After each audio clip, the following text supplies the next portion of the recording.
தோழர்களே, தமிழ்நாடு கலை இலக்கிய பெருமன்றம் முன்னெடுக்கிற மகத்தான இலக்கிய பணியான நாளும் ஒரு அதிகாரம் என்கிற தலைப்பின் கீழ் நம்முடைய தொடர் பயணம் தொடர்ந்து பயணித்துக் கொண்டிருக்கிறோம். தோழமைகளே, ஆளுமைகளே, இணையும் இடையிலே இடையிலே நம்மை இடையூறால் பயமுறுத்தினாலும் அவையெல்லாம் கடந்து மக்களுக்கான பணியாக நம்முடைய தமிழ்நாடு கலை இலக்கிய பெருமன்றம் அர்ப்பணித்துக் கொண்டிருக்கிற மகிழ்வான அரங்கம் இந்த அரங்கம். அதனுடைய அடிப்படையில் இன்றைய தினம் நாம் இணைந்திருக்கிற இந்த நிகழ்வு என்பது ஒரு சிறப்புக்குரிய நிகழ்வாகவே நாம் பார்க்கிறோம். குறிப்பாக இன்றைக்கு முற்றோதல் செய்வதற்கு நம்முடைய அருமை மாணவர் இணைவதற்கு இடையூறு ஏற்பட்ட பிறகு உடனேயே இணைந்த ஒப்புக்கொண்ட மாணவருக்கும் இந்த நேரத்தில் நாம் நன்றி பாராட்ட கடமைப்பட்டிருக்கிறோம். தோழமைகளே, ஆளுமைகளே, இன்றைக்கு நம்முடைய 120வது அதிகாரத்தை, தனிப்படர் மிகுதி என்கிற அந்த அதிகாரத்தை 121ஆம் நாள் நிகழ்வில் நாம் கேட்க இருக்கிறோம். தோழமைகளே, ஆளுமைகளே, இன்றைக்கு நம்மோடு உரைப்பொழிவு செய்வதற்காக அருமை பேராசிரியர் சங்ககிரியில இருக்கக்கூடிய கலை மற்றும் அறிவியல் துறையினுடைய பேராசிரியர் அம்மா ஜெயந்தி அவர்கள், தமிழ் துறையினுடைய பேராசிரியர் அவர்கள் இன்றைக்கு நம்மோடு இணைந்திருக்கிறது என்பது மிகப்பெரிய மகிழ்வாகவே நாம் பார்க்கிறோம். அம்மா அவர்கள் கும்பகோணத்திலே இளங்கலை படிப்பை தொடங்கிய அவர்கள் முதுகலை படிப்பை தஞ்சாவூரிலே தொடங்கி அவருடைய பணி என்பது என்று இன்றைக்கு வளர்ந்து வருகிறது. அவர்கள் நியூ பாரத் மெட்ரிகுலேஷன் பள்ளியில், மேல்நிலை பள்ளியில் ஒரு வருடம் பணி செய்த பிறகும் கூட தற்பொழுது பெண்கள் கலைக்கல்லூரியில் சங்ககிரியில் பணியில் இருக்கக்கூடிய பேராசிரியர் அவர்கள் பல்வேறு ஆய்வு தலைப்பின் கீழ் ஆய்வுகளை செய்து வரக்கூடிய நல்ல ஆய்வாளர், சிந்தனையாளர், மேடையிலே முழங்குகிற மேடை பேச்சாளர், கவித்துவம் மிக்கவர், பயிலரங்கங்கள், கருத்தரங்கங்கள் எல்லாம் தன்னை அர்ப்பணித்துக் கொண்ட மிகப்பெரிய ஆளுமை. அதே போல கல்லூரிகளிலும் எல்லா நிகழ்வுகளும் தன்னை அர்ப்பணித்துக் கொண்டிருக்கிற ஆளுமை அம்மா ஜெயந்தி அவர்கள் நம்மோடு இணைந்திருக்கிறார்கள். உரை முற்றோதல் செய்வதற்கு அருமை மாணவர், அரியலூர் மாவட்டத்திலே தத்தனூரில் இருக்கக்கூடிய 6ஆம் வகுப்பு படிக்கக்கூடிய மாணவர், மீனாட்சி ராமசாமி மெட்ரிக் பள்ளியினுடைய மாணவர் எஸ். ரியா ஸ்ரீ அவர்கள் இன்றைக்கு நம்மோடு இணைந்திருக்கிறார்கள். அவர்களையும் நம்முடைய கலை இலக்கிய பெருமன்றத்தின் சார்பாக வரவேற்று முற்றோதல் செய்ய வருமாறு அருமை மாணவியை தோழமையோடு அழைக்கின்றோம். மாணவியை முற்றோதல் செய்க. அம்மா, குரல் சொல்லுங்கம்மா.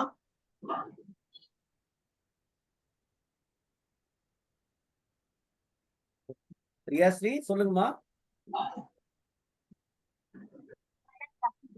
வணக்கம், என் பெயர் ரியாஸ்ரீ, மீனாட்சி ராமசாமி மெட்ரிக் மேல்நிலை பள்ளி, தத்தனூர். நான் 120 அதிகாரம் தனிப்பட்ட மிகுதி எனும் குரல் கூறப்போகிறேன். தாம் வீழ்வார் தம் விழ பெற்றவர் பெற்றாரே காமத்து காழில் கனி. வாழ்வார்க்கு வானம் பயந்தற்றால் வீழ்வார்க்கு வீழ்வார் அளிக்கும் அணி. வீழ்நார் வீழப்படுவார்க்கு அமையுமே வாழ்நம் என்னும் செருக்கு. வீழப்படுவார் செழியிலர் தாம் வீழ்வார் வீழப்படால் எனின். நாம் காதல் கொண்டார் நமக்கெவன் செய்யப்பவோ தான் காதல் கொல்லா கடை.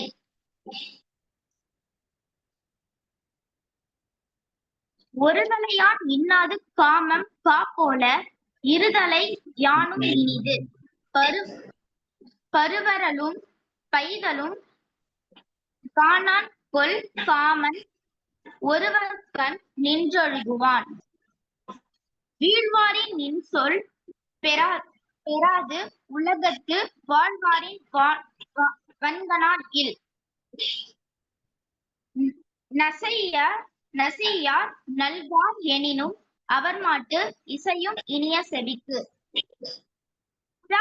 உறார்க்கு உருநோய் உரைப்பால் கடலை செரார் வலிய நெஞ்சு. நெறியாளர் மிஸ்டர் சங்கீதா கண்ணன், பயிற்றுனர் ஏ. ஓவியா. நன்றி. ஸ்ரீ அம்மா அப்பா அம்மா பேர் சொல்றாங்க. உங்க அப்பா அம்மா பேர் சொல்றாங்க.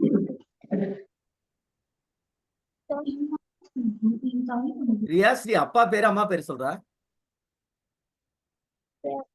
அப்பா பேரு சசிகுமார், அம்மா பேரு ஸ்ரீவித்யா. ஸ்ரீவித்யாவா? எஸ். ஓகே. சசிகுமார் ஸ்ரீ வித்யா இணையருடைய அருமை மகள் ரியாஸ்ரீக்கு முதலில் தமிழ்நாடு கலை இலக்கிய பெருமன்றம் நெஞ்சம் நிறைந்த வாழ்த்துக்களை பாராட்டுக்களை தெரிவித்துக் கொள்கிறது. காரணம் நல்ல குரல் வளம், பயம் இல்லை, அதுதான் ரொம்ப முக்கியம். எப்பவுமே நாம உச்சரிப்பு சரியா இருக்கா அதெல்லாம் ரெண்டாவது நிலை. எதை சொன்னாலும் தைரியமா எந்த பயமும் இல்லாம வேணா நீங்க எழுதி வச்சுங்க. நீங்க அரசுடைய உயர் பொறுப்புல வருவீங்க. ஏன்னா உங்கள்ட்ட அந்த தைரியம் இருக்கு, தன்னம்பிக்கை இருக்கு, வார்த்தை வெளிப்படுது என்ற பொழுது நீங்க கண்டிப்பா இலக்கை அடைஞ்சே தருவீங்க. நீங்க என்னவா ஆகணும்னு நினைக்கிறீங்களோ நீங்க கண்டிப்பா ஆவீங்க. ஏன்னா அந்த அளவுக்கு உங்களுடைய அந்த வெளிப்படுத்துகிற பாங்கு இருந்தது. அதற்காக வாழ்த்துக்கள். நல்லா படிங்க, நிறைய மார்க் எடுக்கலாம், தைரியமா படிங்க. மகிழ்ச்சி. குறிப்பாக உங்களுடைய பள்ளியினுடைய முதல்வர், உங்களுடைய வகுப்பினுடைய ஆசிரியர், உங்களுக்கு தமிழ் பாடம் சொல்லி தருகிற அந்த தமிழாசிரியர் அத்தனை பேருக்கும், உங்களை இதுல நெறிப்படுத்திய ஆளுமைகளுக்கும் நெஞ்சம் நிறைந்த வாழ்த்துக்களையும் பாராட்டுக்களையும் பதிவு செய்து இதற்கு உரைப்பொழிவு தருமாறு ஜெயந்தி அம்மா உங்களுடைய முன்னெழுத்து தமிழ்ல சொல்லுங்க. எனக்கு அது வந்து உங்க முன்னெழுத்தை நான் சொல்ல முடியல, அழைப்புகளே நம்ம போட முடியல. தமிழ்ல என்னமா? ரா. பேராசிரியர் அம்மா ரா ஜெயந்தி அம்மா அவர்களை உரைப்பொழிவு தருமாறு தோழமையோடு அழைக்கின்றோம். தோழமையை வருக, உரைப்பொழிவு தருக. நன்றிங்க ஐயா. என் நாவில் தவழும் என் தமிழுக்கும் தமிழ்நாடு இணைய கலை இலக்கிய மன்றத்தின் மூலம் குழுமியிருக்கும் அனைத்து அன்பு உள்ளங்களுக்கும் என் முதற்கண் வணக்கம். இந்த நாளிலே இப்படி ஒரு அருமையான வாய்ப்பை ஏற்படுத்தி கொடுத்த என்னுடன் பணிபுரியும் என் ஆசிரியர் அவர்களுக்கும் இந்த வாய்ப்பை நல்கிய அனைத்து அன்பு நல்லுள்ளங்களுக்கும் என் முதற்கண் நன்றி. நாம் இப்பொழுது உரைக்குள்ளாக செல்வோம். இந்த அதிகாரமானது, அதாவது தனிப்படர் மிகுதி என்பது நம் திருவள்ளுவர் வகுத்த 3ஆம் பாலான காமத்து பாலில் கற்பு இயலில் ஒரு அதிகாரமாக, கற்பு இயலில் தனி ஒரு அதிகாரமாக அமைக்கப்பட்டுள்ளது. அதன் பெயர் தனிப்படர் மிகுதி. தனிப்படர் மிகுதி என்றால் தனியான ஒருவர், அதாவது காதல் என்பது இரு பால்களுக்கு இடையே ஏற்படுவது. அப்படி அல்லாமல் தனியாக ஒரு ஆணோ அல்லது பெண்ணோ ஒருவர் மீது ஒருவர் காதல் கொள்வதால் ஏற்படும் துன்பமும் துயரமும் அதனால் விளையும் துன்பங்களும் இவ்வியலில் விளக்கப்படுகிறது. முதல் குறள். தாம் விண்பார் தாம் வீர பெற்றவர் பெற்றாரே காமத்து காலில் கனி. தாம் விரும்பும் காதலர் தம்மையும் விரும்புவாரானால் அவர் பேறு பெற்றவர், வாழ்வில் விதையற்ற கனியை பெற்றவர் என்று இக்குறள் விளக்கம் தருகிறது. வாழ்வாருக்கு வானம் பயத்தற்றால் வீழ்வாருக்கு வீழ்வார் அழிக்கும் அழி. தம்மை விரும்புவாருக்கு அவரை விரும்புகிற காதலர் அன்பானது உயிர் வாழ்வாருக்கும் வானம் பெய்து உதவினால் போன்றது ஆகும்.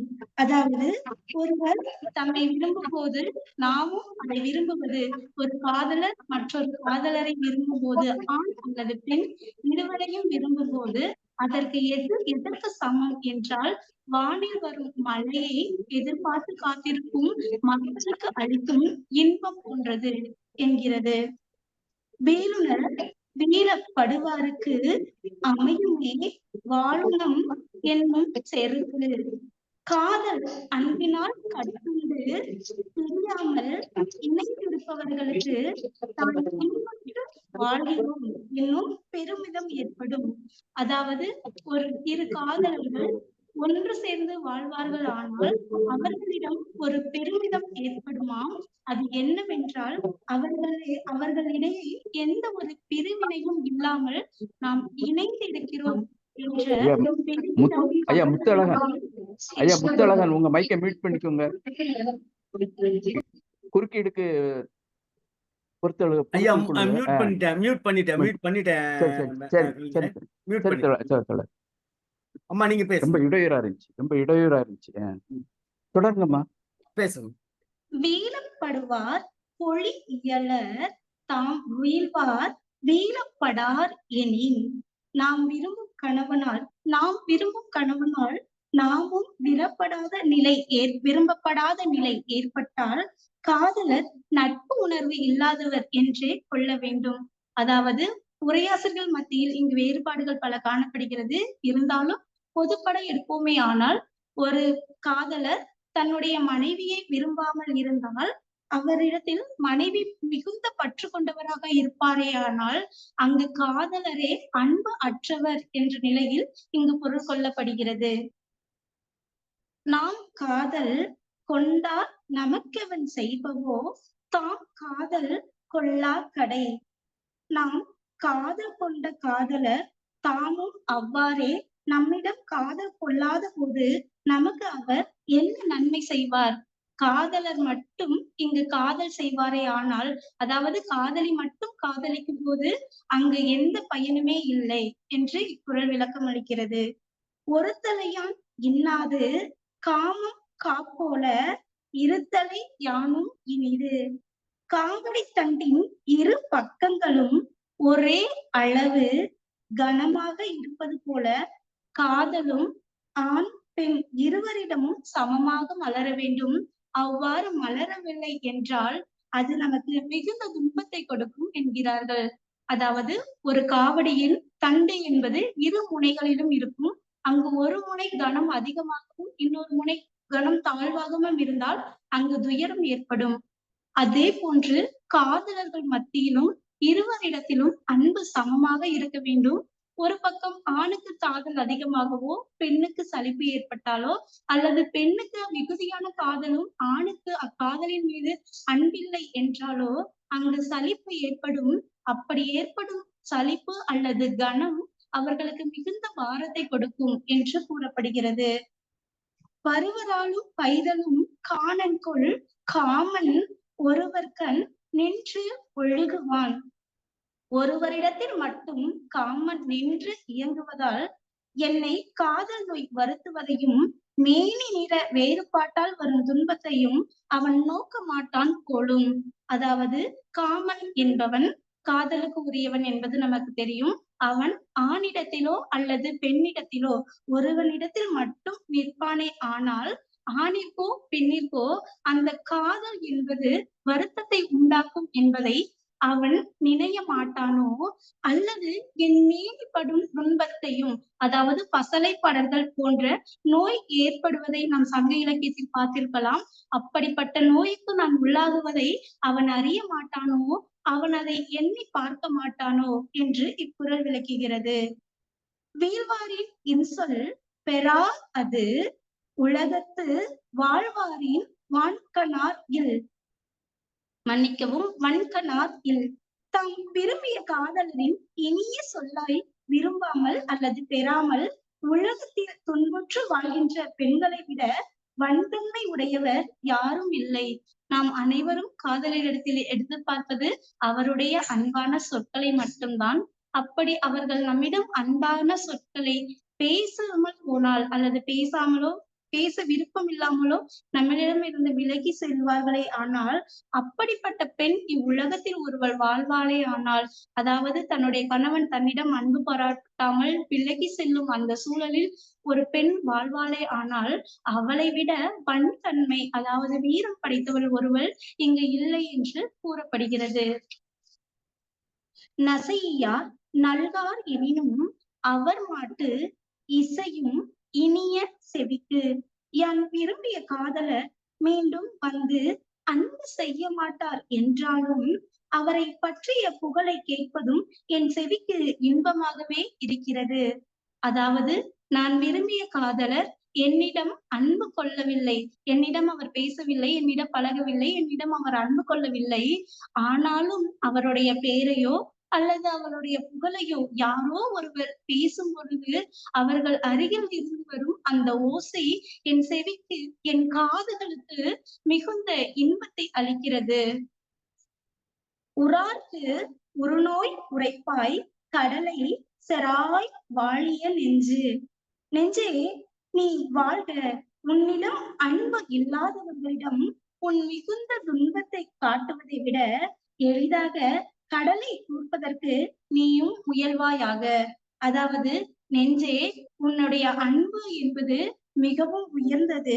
அதை அன்பு இல்லாதவர்களிடம் சென்று உன்னுடைய அன்பையோ அல்லது உனது அந்த அன்பினால் ஏற்பட்ட துயரத்தையோ சென்று காட்டுவதை விட நீ கடலையே எளிதாக தூட்டு விடலாம் என்று இக்குறள் சொல்கிறது. நன்றி.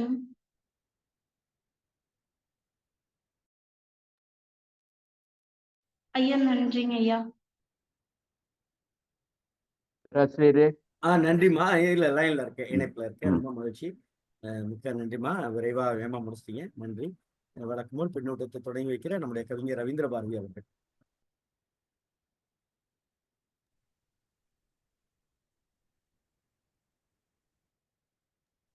கவிஞரே, ரவீந்திர பாரதி ஐயா.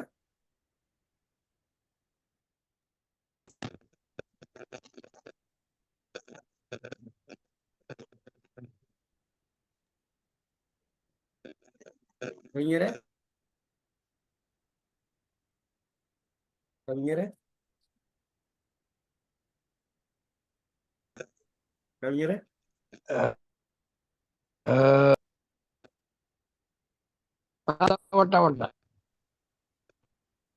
வந்துட்டேன். கவிஞரே, நீங்க பேசாம எங்க மாவட்டத்துக்கு வந்துருங்க.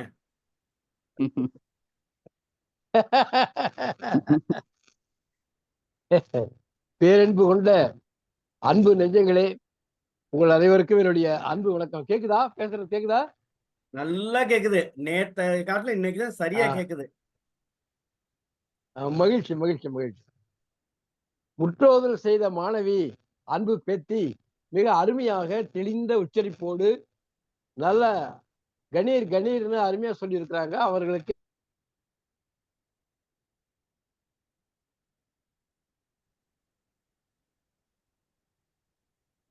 கேக்குதுன்னு சொன்னது குத்தமா?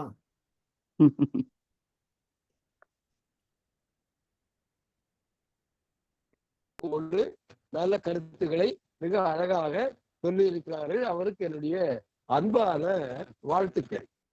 தனிப்படல் மிகுதி. தனிமையாக இருக்கக்கூடிய தன் கணவரை, என கற்பியல் இது, கணவரை பிரிந்திருக்கக்கூடிய அந்த பெண் தனிமை துயிலே கண்ட மாதிரி புலம்புறா. அவன் உடன்பாடாகவும் எதிர்மறையாகவும் அவன் பாட்டுல என்னென்ன மனசுல தோணுதோ அந்த காதல் அன்பு மிகுந்த மனைவி எப்படி எப்படியெல்லாம் அவள் புலம்புவாள்,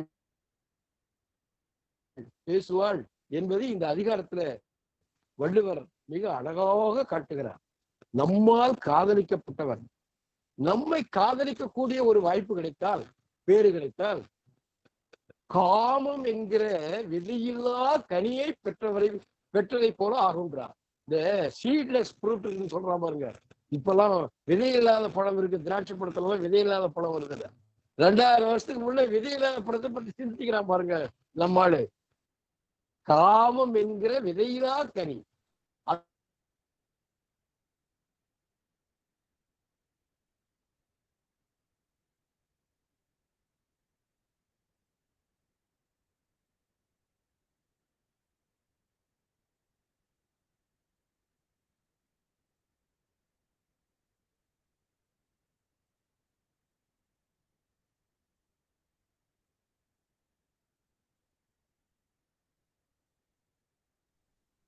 கேட்கலைங்க ஐயா.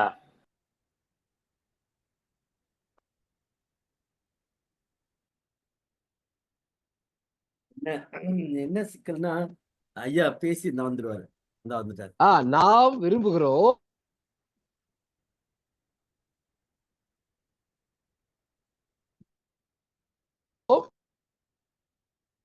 அப்படித்த அந்த அன்பு இருக்குதே,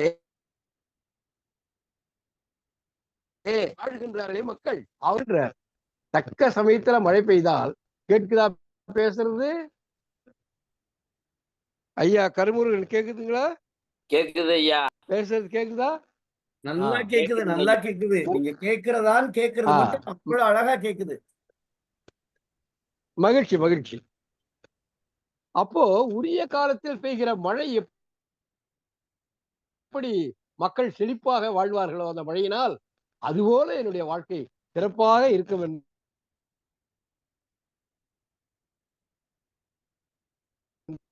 நாம் ஆசைப்பட்டு பாராட்டு நிலை அமைந்தால் நம்ம வாழ்க்கைதையா சிறந்த வாழ்க்கை.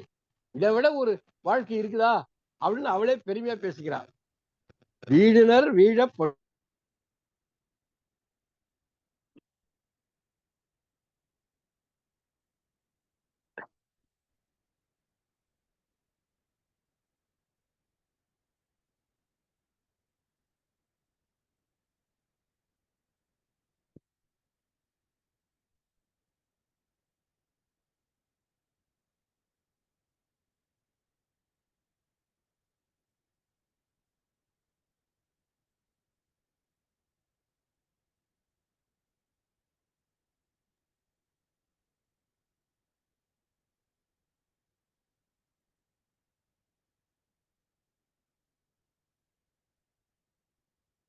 கவிஞரே,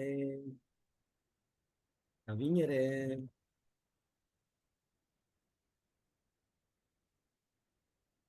சிவசுப்பிரமணியன் ஐயா, எப்படி இந்த ஒரு வாரம் எப்படி இந்த ஒரு வாரம் இத இல்ல சமாளிச்சு? அவருக்கு இணைய பிரச்சனை இருக்கு அப்படின்னு அடிக்கடி சொல்லிக்கிட்டே தான் இருக்கேன். ஒரு நாள் 5-6 நாளா. பேசுங்க. இணையம் தொல்லை. இணையத்து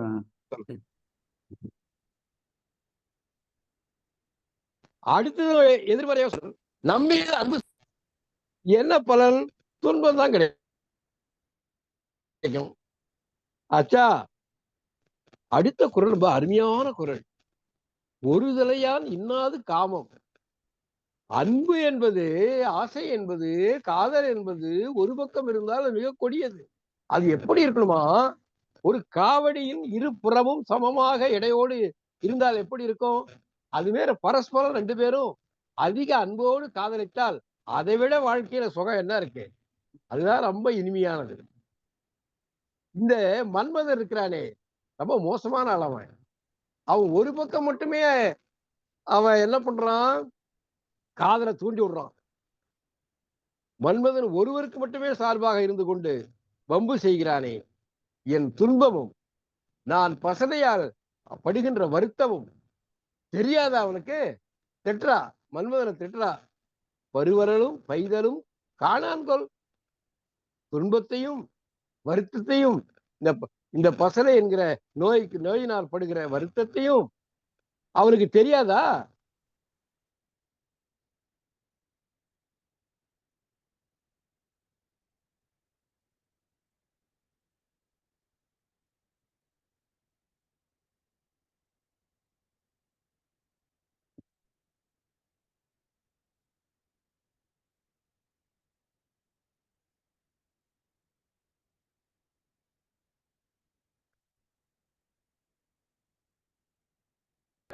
அவர் நமக்கு அன்பு செலுத்தலாம் பரவாயில்லைங்க. அவரை பத்தி 4 வார்த்தை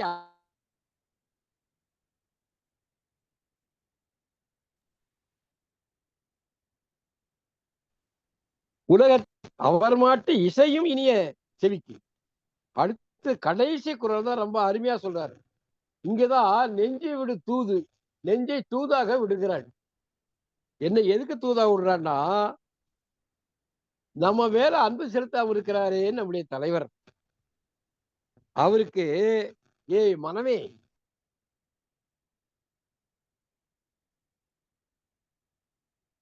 காம நோயையே அவருக்கு தூதாக இருப்பியா. என்ன அழகா சொல்றா பாருங்க. அவர்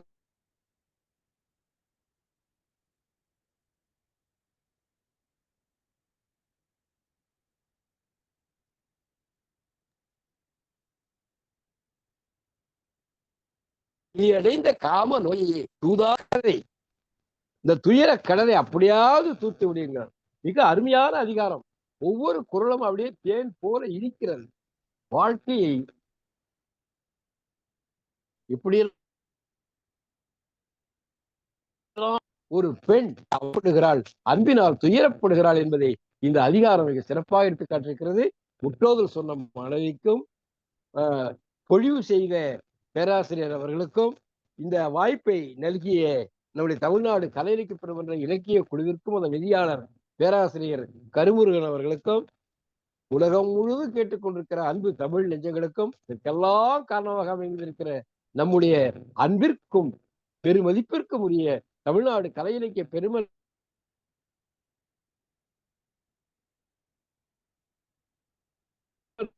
பொதுச் செயலாளர் மருத்துவர் அறம் அவர்களுக்கும் என் அன்பும் வாழ்த்துக்களும். நன்றி, வணக்கம்.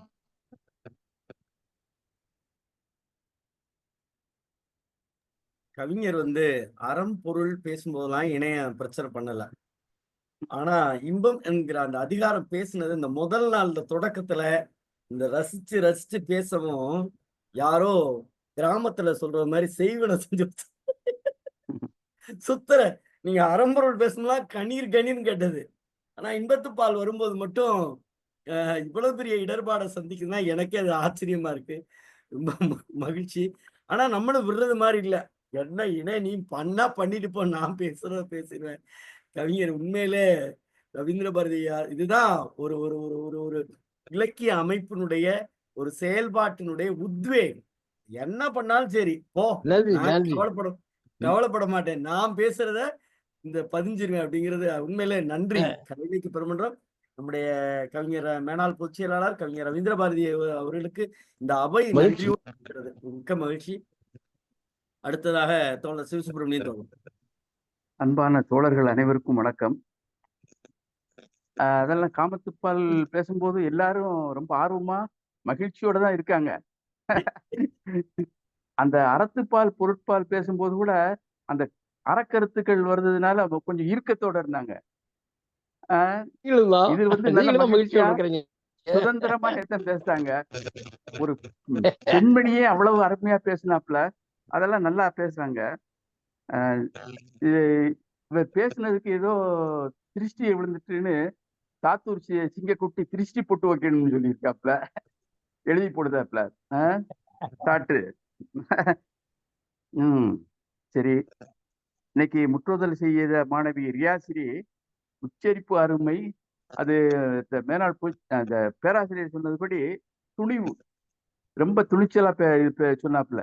அது அந்த மாணவி துணிவையே துணையாக கொண்டுள்ளார் என்று தெரிகிறது. அவருக்கு பாராட்டுகளும் வாழ்த்துக்களும்.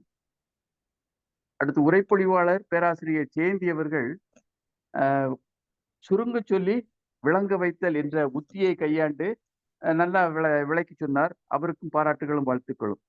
முதல் குறள் தாம் வீழ்வார் தம் வீழ பெற்றவர் பெற்றாரே காமத்து காலில் கனி. அதாவது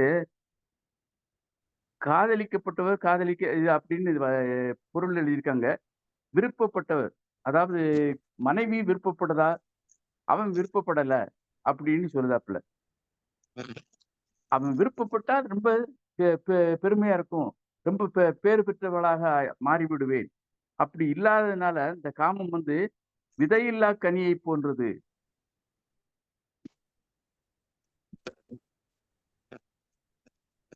அவர் காதலிக்கும் பேறு பெற்றால் அது காமம் என்ற விதையில்லா கனியைன்னு ஏன் சொல்றாரு திருவள்ளுவர்?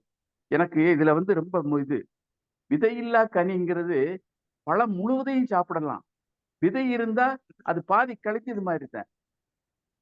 அதுதான் அதுதான் விதையில்லா கனின்னு திருவள்ளுவர் சொல்லி இருக்கிறார். ரொம்ப அருமை. இதெல்லாம் என்னத்த சொல்ல, இந்த மாதிரி எந்த கவிஞரும் சொல்லியிருப்பாங்களா?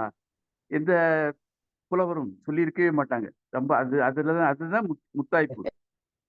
வாழ்வார்க்கு வானம் பயந்தற்றால் வீழ்வார்க்கு வீழ்வாறு அழிக்கும் வழி.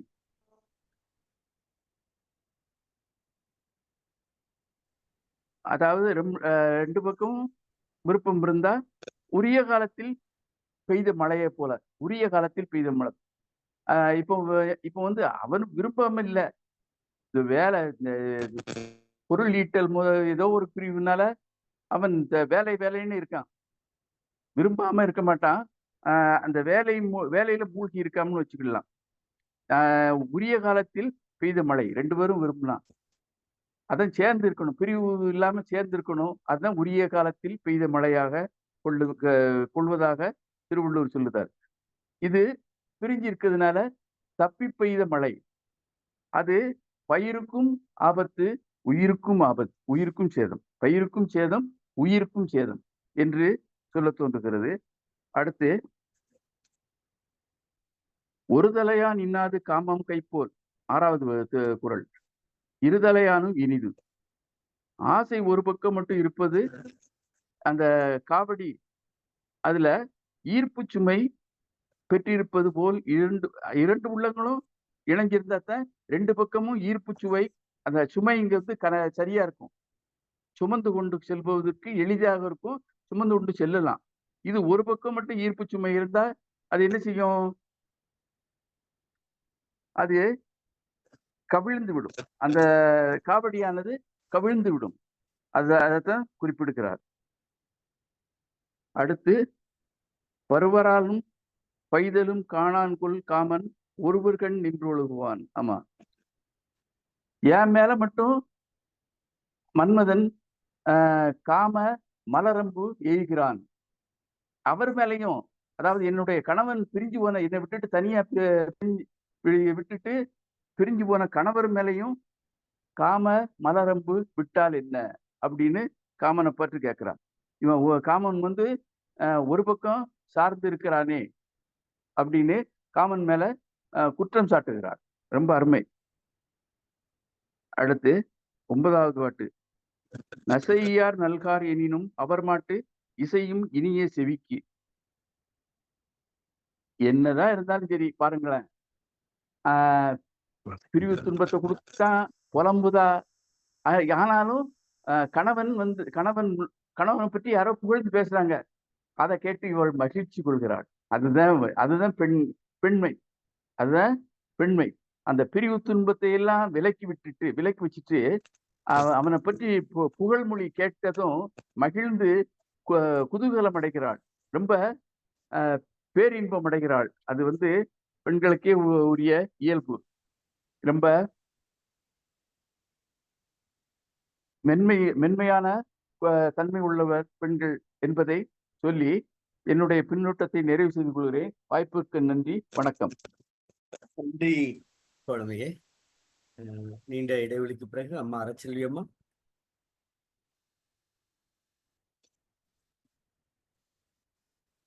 அறச்செல்வி அம்மா. அனைவருக்கும் வணக்கம். இன்று முற்றோதல் செய்த சிங்கப்பெண் எங்கள் அரியலூர் மாவட்டத்தை சேர்ந்தவள். கேட்பதற்கும் பார்ப்பதற்கும் மிக மிக மகிழ்ச்சியாக இருந்தது. ஏன்னா அரியலூர் மாவட்டத்திலேருந்து அரிதாதான் வர்றாங்க. அது எனக்கு ஒரு கவலையாவே இருக்கு. பார்த்தா விழுப்புரத்துல இருந்து வர்றாங்க, விருதுநகர்ல இருந்து வர்றாங்க. அரியலூர் அப்படி இருக்கிறது கஷ்டமா தான் இருந்துச்சு. இன்னைக்கு அந்த பொண்ணு அரியலூர் மாவட்டம் தத்தனூர் காலேஜ்னா எங்கள்ல இருந்து ஒரு 12 கிலோமீட்டர் 15 கிலோமீட்டர் தான். ரொம்ப சந்தோஷமா இருந்துச்சு. நல்ல குரல் வளம், நல்ல உச்சரிப்பு. மாணவிக்கு வாழ்த்துக்கள், பாராட்டுக்கள். இன்னும் அந்த எம்ஆர்சியில இருந்து நிறைய மாணவிகள் முற்றோதலுக்கும் உரை சொல்லவும் வந்தாங்கன்னா இன்னும் கொஞ்சம் பெருமையா இருக்கும். அடுத்து இன்றைய உரையாசிரியர், இந்த காமத்துப்பால பெண்கள் தான் அதிகம் சொல்றாங்க இதுவரைக்கும் நடந்த அதிகாரத்துல. அதுக்கே பெரிய பாராட்டு சொல்லணும். கூச்சப்பட்டுக்கிட்டு எப்படி சொல்றது, என்ன எது கொடுத்தாலும் நாங்க ரெடி அப்படின்ற லெவல்ல பெண்கள் சொல்றது ரொம்ப நல்லா இருக்கு. அது நமது ஐயா சொன்ன மாதிரி சுருங்க சொல்லி விளங்க வைத்தார். இதுல விளங்க சொல்லணும்ன்ற அவசியமே இல்லை. எல்லாரும் அந்த அனுபவத்தை கடந்து வந்தவர்கள். அதை ஒரு முறை வேணா நினைவூட்டலாம். 2வது, இந்த அதிகாரத்தை பொறுத்த வரைக்கும் மென்மையான உணர்வுகள் தான் இங்க பிரதிபலிக்கப்படுகிறது. அந்த வகையில அவங்க ரொம்ப அழகா சொன்னாங்க. அவங்களுக்கு வாழ்த்துக்கள், பாராட்டுக்கள். இந்த முதல் 3 குறளை பார்த்தீங்கன்னா காதலன், காதலி, தலைவன், தலைவி இப்படி வச்சுக்கிட்டா கூட அவங்க 2 பேர்த்துக்கும் பொதுவா வர்ற மாதிரி இருக்கு. அப்புறம் எல்லாமே ஒரு பக்கம், அதாவது தலைவியோ காதலி பக்கமோ அப்படி வர்ற மாதிரி சொல்லியிருக்காங்க. இல்ல எனக்கு ரொம்ப பிடிச்ச குறள், அதாவது பெண்கள் மிகவும் மென்மையானவர்கள், உடலாலும் சரி மனதாலும் சரி. அந்த எத்தனை 6 7 8வது குறள் 9வது குறள் அந்த இதை பாருங்களேன். நாம் விரும்பும் அவர் நம்மிடம் பரிவு காட்டாவிட்டாலும் அவரை பற்றி பேசப்படும் புகழ் மொழிகள் நம் செவிக்கு தேனாகி நிற்கும். ஐயா சொன்னாங்க கணவர்னு. கணவர்லாம் இல்ல, விட்டு வெளுத்துடுங்க. ஊர்ல நல்ல பேர் வாங்கி என்ன பிரயோஜனம், வீட்டுல நீ நல்ல பேர் வாங்கய்யான்ட்டு. இது காதலனாக தான் இருக்க முடியும். நம்ம பேர்ல அன்பு காட்டவிட்டாலும், நம்மள்ட்ட பேசலன்னாலும், நம்மளால பார்க்க முடியலன்னாலும் அவரை பற்றிய நல்ல வார்த்தைகள் நம்ம செவிக்கு கேட்கும் போது மிகவும் மகிழ்ச்சியாக இருக்குன்னு அந்த காதலி சொல்ற மாதிரி தான் எனக்கு தோணுது. ஏன்னா அந்த காதல்ல தான் மென்மையான வார்த்தைகள், மென்மையான உணர்வுகள், மென்மையான உணர்ச்சிகள் இருக்கும். அது அந்த காலத்துலதான், இந்த காலத்துலலாம் சொல்ல முடியாது. கண்டதும் காதும் கொண்டதே கோலம், போலீஸ் ஸ்டேஷன், கோர்ட்டு இப்படி போயிட்டு இருக்கு. இந்த காதல்ல எங்கேயோ ஒரு இடத்துல வேணா இந்த மென்மை இருக்கலாம். அந்த காலத்துல பாருங்க, முதல்ல கண்ணால பார்க்க ஆரம்பிக்கிறாங்க, அப்புறம் கண்ணால பேச ஆரம்பிக்கிறாங்க, அப்புறம் அங்கங்க மறைஞ்சு பார்க்க முடியுதா, பேச முடியுதான்னு பேசுறாங்க, தனிமையில பேசிக்கிறாங்க, அப்புறம் ஊராருக்கு அரச பரசெல்லாம் தெரியற மாதிரி, அப்புறம் தான் உற்றவர்களுக்கு, ஊராருக்கு தெரிந்த பின்புதான் உற்றவர்களுக்கு தெரியும் இந்த மாதிரி விஷயங்கள். அதுக்கப்புறம் முறைப்படி செய்யறாங்க. அந்த காதல்ல கூட அத்தனை ஸ்டேஜ் இருக்கு. நீங்க இன்னைக்கு கல்யாணத்து பேனர் எல்லாம் பாத்தீங்கன்னா, எங்க பையன் கல்யாணத்துக்குலாம் பொண்ணு மாப்பிள்ளை நிக்கிறீங்களா, நிச்சயத்துக்கு எடுத்தது அதோட இருக்கணும் பேனர்ல. வேற எந்த போஸும் இருக்க கூட, இங்க போட்டோ கூட எடுக்கக்கூடாதுன்னு சொல்லிட்டேன். அந்த பேனர்லாம் பார்க்கும்போது உங்களுக்கும் அந்த மாதிரி தோணி இருக்கும். ஒரு மாதிரி நமக்கே என்ன இதெல்லாம் இப்படி போட்டோ எடுக்கிறது தப்பு இல்ல, ஆனா அது பேனர்ல போடுறாங்க பாருங்களேன். அச்சம் மடம் நாணம் பயிர்ப்புன்னு பெண்களுக்கு சொல்றாங்க. பேனரை பார்த்தா அதெல்லாம் இல்லைன்ற மாதிரி இருக்கும். இந்த பேனருக்கெல்லாம் முதல்ல கட்டுப்பாடு வைக்கணும். இந்த மென்மையான உணர்வுகள்லாம் இல்லைங்கிற மாதிரி தான் பேனர்கள் இருக்கு. இதெல்லாம் படிச்சா உண்மையிலேயே ஆச்சரியமா இருக்கு. இந்த 10 தான் படிக்கும்போது என்ன ஒரு ரம்யமான குரல், எப்படி எழுதியிருக்காரு வள்ளுவர், என்ன உணர்வு அந்த தலைவிக்கு, காதலிக்கு. என்கிட்ட பேசலனாலும் பரவாயில்ல, அவரை பத்தி நல்ல வார்த்தையா 4 கேட்குது, அதுவே பெரிய சுகம்ன்றா. அடுத்து இந்த 10வது குறள் பாருங்களேன். எப்பவுமே 10வது குறள் முத்தாய்ப்பு தான். தன்னோட நெஞ்சத்தையே தூதாக விடுகிறார், தன்னோட நெஞ்சத்தை தூதாக தலைவனுக்கு அனுப்புறார். ரொம்ப அருமை. அந்த 2வது குறள்ல வந்து உரிய காலத்தில் பொழிந்த மழையை போல் இருக்கும். எப்பன்னா நாம் விரும்பியவர் நம்மை விரும்பி புலப்படுத்தும் அந்த அன்பு. அது ஒரு படத்துல ஒரு பாட்டு வரும். அது படத்து பேர் எனக்கு தெரியல. வானம் பார்த்த சீமையை போல் நான் இருப்பேனோ, மழை வந்திடுமோ உயிர் தந்திடுமோ, மழை வந்திடுமோ உயிர் தந்திடுமோ, மடை திறந்த வெள்ளத்திலே மிதந்திருப்பேனோ, சுகம் மிஞ்சிடுமோ சொல்ல அஞ்சிடுமோ. இந்த இந்த வரிகள் வந்து அந்த 2வது குறளுக்கு சொந்தம். ஒரு மழை பெஞ்சா எப்படி இருக்கும், வாலி எழுதிய பாடல் இது ஒரு காதல் பாடல் தான். அந்த கிராமத்து சூழலுக்கு இந்த குறளுக்கு ஏத்த பாடல். இதுலதான் மென்மையான உணர்வுகள் இருக்கு, இதுலதான் உண்மையான அன்பு, உண்மையான காதல் இருக்கு. இந்த காமத்துப்பால் கூட நம்ம எல்லாம் நினைச்சேன், ஐயோ என்னடா இது, எப்படி கேட்கறது, என்ன நுணுக்கமான வார்த்தைகள், நுணுக்கமான உணர்வுகள், ரொம்ப அருமையா இருக்கு. எனக்கு ரொம்ப பிடிச்சிருக்கு. நான் இந்த அளவுக்கு இந்த குறள்லாம் இருக்குன்னு நினைச்சு கூட பார்க்கல. ஆக இன்றைய அந்த இது வந்து மென்மையான உணர்வுகளை பிரதிபலிக்கக்கூடிய, ஆழமான அன்பையும் ஆழமான ஒரு காதலையும் பிரதிபலிக்கக்கூடிய குறள்களாக அமைந்தது. நிகழ்ச்சி அருமை. வாய்ப்புக்கு நன்றி, வணக்கம். நன்றி தோழவே. சாத்தூர் சிங்கப்பட்டி. தோழர்கள் அனைவருக்கும் வணக்கம். பேராசிரியர் ஒரு நிமிஷம் குறுக்கிற்கு பொறுத்துக் கொள்ளும். அம்மா அரசெல்வி அம்மா சொன்னாங்க, அதாவது காதலராக தான் இருப்பாங்க, கணவராக இல்லைன்னு. களவியல்ல தான் காதலர்களா இருக்காங்க. கற்பியல் வந்து திருமணமான பிறகு பிரிஞ்சு போறது, வருத்தப்படுறது, இந்த மாதிரி இது. இப்போ வந்து காதலர்கள் கிடையாது, ஆனா விருப்பம் இல்லாம போயிட்டான் அப்படின்னு சொல்லி இது பண்ணுது. அவ்வளவுதான். நன்றி. புரிந்து கொண்டேன் ஐயா. நன்றி, நன்றிங்கய்யா. கவிஞர் ரவீந்திர பாரதியை ஏதோ ஆன் பண்றாங்க, அவங்களும் சொல்றதுக்கு முயற்சிக்கிறாங்க. கவிஞரே,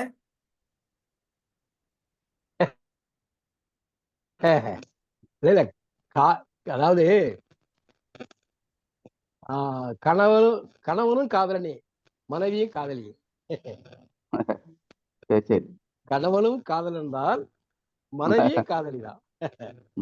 அவங்க கற்பனை இருக்கும் போதும் காதலர்கள் தான் அவங்க. நீங்க சிலப்பதிகாரத்துல எடுத்தீங்கன்னா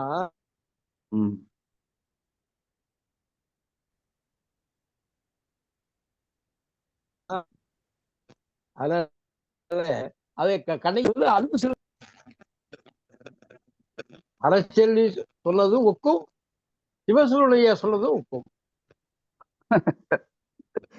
நன்றி. நன்றி மகிழ்ச்சி ஐயா, மகிழ்ச்சி. சாத்தூர் சிங்கப்பட்டி வாங்க.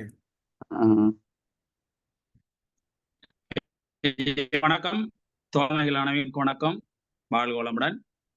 இன்று முற்றோதல் செய்த ரேயாஸ்ரீ அருமை பேத்தியால் மிகவும் சிறப்பாக சொன்னார்கள். அவருடைய உச்சரிப்பு மிகவும் அருமையாக இருந்தது. அவர்களுக்கு நம்முடைய பாராட்டுகளையும் வாழ்த்துக்களையும் சொல்லிக் கொள்வோம்.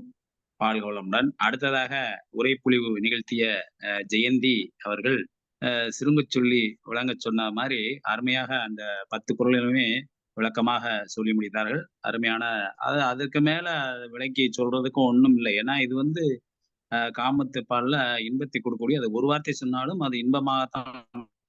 அதே போல் சுருங்க சொன்னியது மிகவும் சிறப்பு. வழக்கம் போல வந்து என்னுடைய பின்னூட்டத்தை வந்து ஒரு ஏற்பாடு நமக்கு கேட்க முடியாத ஏற்பாடு அந்த மாதிரி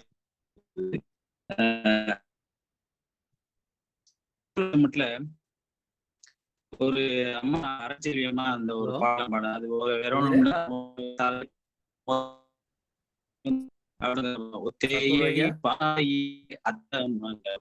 அந்த பாடல்லாம் அவருக்கும் இணைய பிரச்சனை போல இருக்கு. இப்ப அவருக்கு திருஷ்டி போட்டு அவருக்கு திருஷ்டி போட்டு வைக்க வேண்டியது இருக்கு.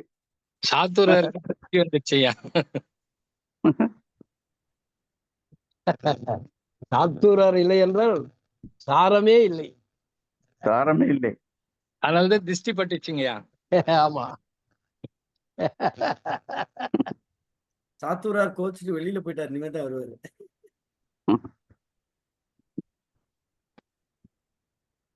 சரி, அவங்க வருந்தூட்டிக்கும். அம்மா ரேவதி அம்மா.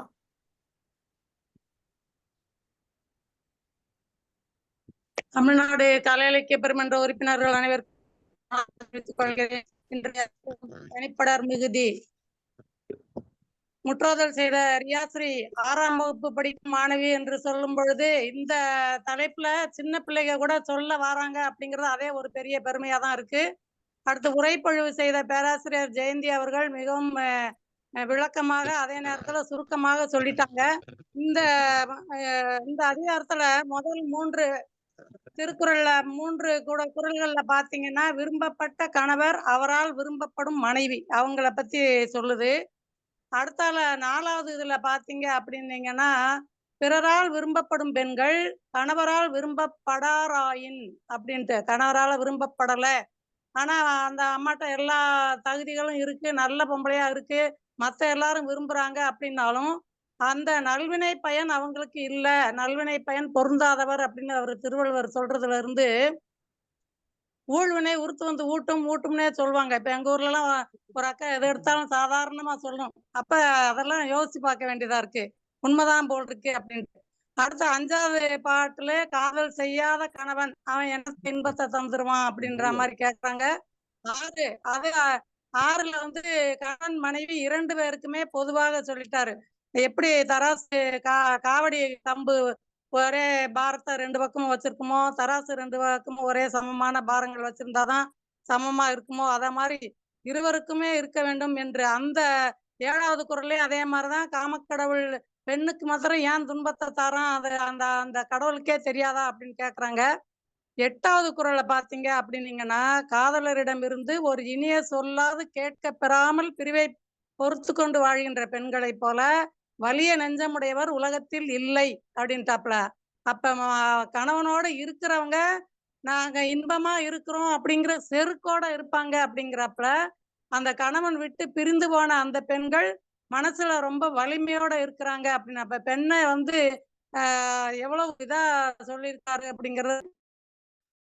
விரும்பிட்டார் செய்யாவிடிலும் அவரிடமிருந்து வரும் எந்த சொல்லும் இனியது அப்படின்னு சொல்லி அந்த பொம்பளை அப்படி சொல்றான்னா அவ மனசுக்குள்ள இருக்கக்கூடிய எவ்வளவு வருத்தங்களையும் கவலைகளையும் மறைச்சிட்டு அவ அதை சொல்றா அப்படிங்கிறத அந்த ஆண்கள் எல்லாம் விட்டுட்டு போற ஆண்கள் புரியணும். அடுத்து இந்த உனக்கு துன்பம் செய்யும் கடலை தூர்க்க முயல்வாயாக அப்படிங்கிறாரு. கடல்ல வந்து பெருசு, அதை நீ தூத்துரு எப்படின்னா மண்ணை போட்டு மூடிருன்ற மாதிரி சொல்றாருன்னா அதை விட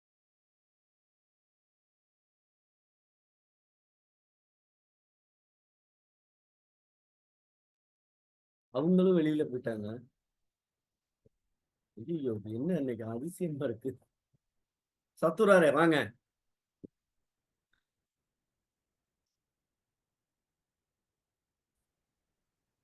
சத்துராரே பேசுங்க பேசுங்க. வணக்கம். கேக்குதா? கேக்குதா? விட்டு விட்டு கேக்குது. ஓ அப்படியா? பேசுங்க. ஏதோ கோளாறு இருக்கு. அப்ப வந்து பின்னூட்டம் சொல்றதுல வந்து சொல்லும்போது மட்டும்தான் இப்படி வருது. சதி நடக்குது. அது நடக்குது. ஆமா, பேசுங்க சத்துராரே. பேராசிரியரே வணக்கம். இந்த 1191வது குறளும் 1193வது குறளும் ரெண்டும் ஒன்று போகத்தான் இருக்கின்றது. வேறு யாராவது அது எந்த பேசுங்க. ரேவதியம்மா வந்துட்டாங்க. ரேவதியம்மா ஐயா, கணேசன் பேசுறது கேக்குதுயா? ஐயா கேக்குதா? கணேசன் தோழர் பேசுங்க. தோழர்கள் அனைவருக்கும் வணக்கம். இந்த 1191வது குறளும் 1193வது குறளும் இரண்டும் ஒன்று போல் தான் இருக்கிறது. அந்த குறளுடைய அர்த்தத்தை பார்த்தா என்னவென்றா, நீ காதலிப்பவனை விட உன்னை காதலிப்பவனை நீ வந்து அன்பு செலுத்த வேண்டும் அப்படி என்று சொல்வதாக அமைந்த குறள்பாடுதான் இது. அந்த மாதிரிதான் இந்த குறள் அமைந்திருக்கிறது. அதே போல் 1194ம் 1198ம் ஒன்று போல் இருக்கும். உலகமே விரும்பினா கூட அதுல வந்து ஒரு இன்பம் இருக்காது. ஆனா தன்னுடைய காதலர் வந்து விரும்பும் போதுதான் அவளுக்கு வந்து எல்லா சிறப்பும் ஒரு இன்பமும் இருக்கும். அதே போலதான் அந்த 198வது குறள், வீழ்வாரி இன்சொல் பெறாது உலகத்து வாழ்வாரி மண்கனார் இல். அந்த ரெண்டு குறளுமே ஒத்த கருத்துடைய குறள்களாகத்தான் இருக்கின்றது. இன்னொன்னு பாத்தீங்கன்னா 1194வது குறளும் 1199 முரண்பாடான கருத்தாக இருக்கின்றது. வீழப்படுவார் கிளியிலர் தாம் வீழ்வார் வீழப்படார் எனில். அதாவது என்னுடைய காதலர் உலகமே வெறுத்தாக விரும்பினாலும் என் காதலர் வந்து என்னை விரும்ப வேண்டும்.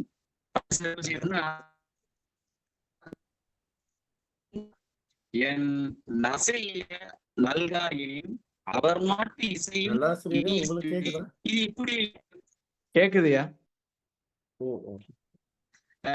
இது எப்படி வந்து அந்த இடத்துல அவரு பேசுறது இசை வர்ற மாதிரியே இருக்கு. ஆனா இந்த இடத்துல வந்து பாத்தீங்கன்னா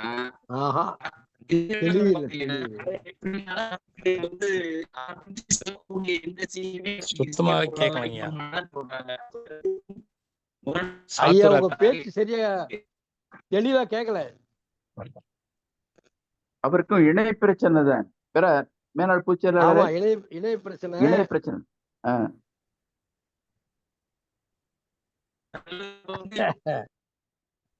அவரு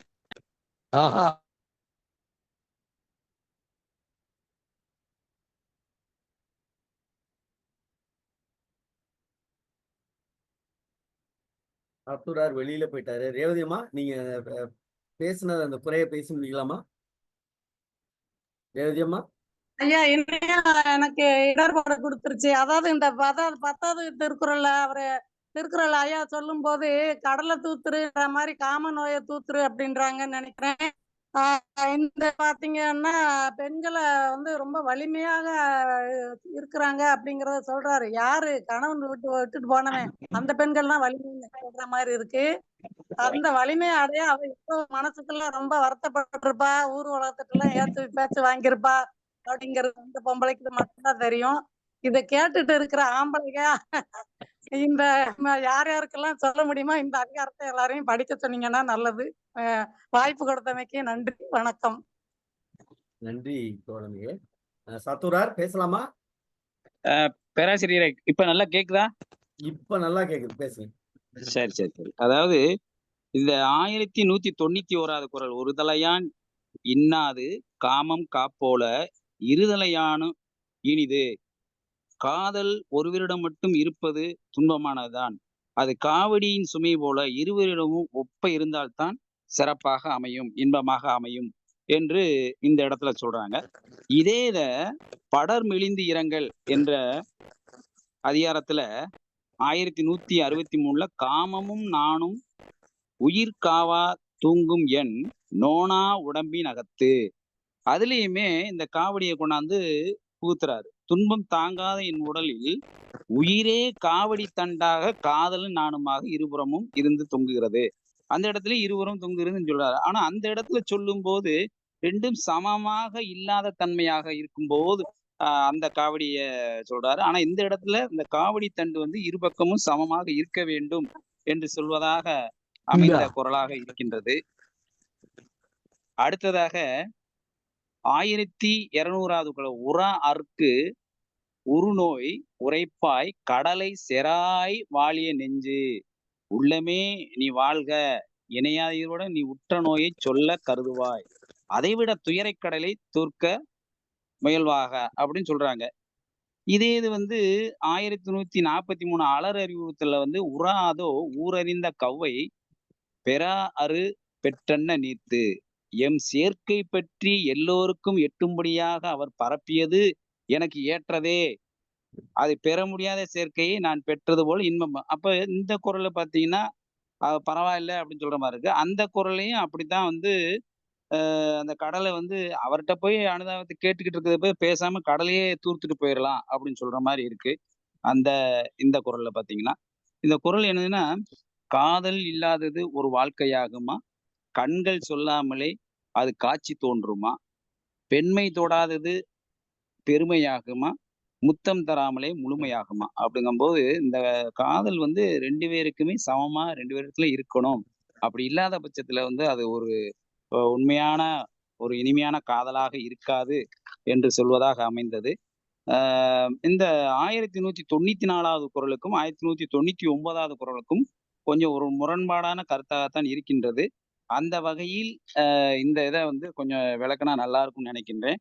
அதே மாதிரி 1200வது குறளை பார்த்தீங்கன்னா இந்த 9 குறளுமே ஒரு சாதகமான கருத்துக்களை சொல்லிட்டு அந்த 10வது குறள்ல வந்து தேவையே இல்லை, இது எதுக்கு அவங்ககிட்ட போய் தாங்கிட்டு தடிக்கிட்டு அதுக்கு வந்து கடலையே வந்து வத்த வைக்கிற மாதிரி தன்மையா போச்சு அப்படிங்கும்போது இதை வந்து கொஞ்சம் இறங்கி வந்து தேவையில்லை, அப்படிப்பட்ட ஒரு காதல் தேவையா என்று சொல்ற மாதிரி அந்த 1200வது குறளை கொடுத்துருக்காங்க. வழக்கமா ஒவ்வொரு அதிகாரத்திலையும் வந்து அந்த 10வது குறள் ரொம்ப சிறப்பா அமையும். ஆனா இதுல மட்டும் என்னவென்று தெரியவில்லை, அந்த 9 குறளையும் தள்ளிட்டு இருக்கிற மாதிரி இந்த குறள் வந்து வேணாம் அப்படின்னு சொல்ற மாதிரி இருக்கு. அதனால இந்த 2 விதமான சிந்தனைகள் என்னிடத்தில் இருக்கின்றது. அதை கொஞ்சம் விளக்கி சொன்னால் நல்லா இருக்கும் என்று நினைக்கின்றேன். வாழ்க வளமுடன். வணக்கம், வாழ்த்துக்கள். ஐயா நான் சொல்லட்டுமா? சொல்லுங்க சொல்லுங்க. ஒரு வாரம் சொல்லட்டுமா? சொல்லுங்கய்யா, சொல்லுங்க. அதாவது அந்த குறள்ல என்ன சொல்றா, 94வது குறளா, 94வது குறள்ல நாம் விரும்புகின்றவர் நம்மை விரும்பவில்லையானால்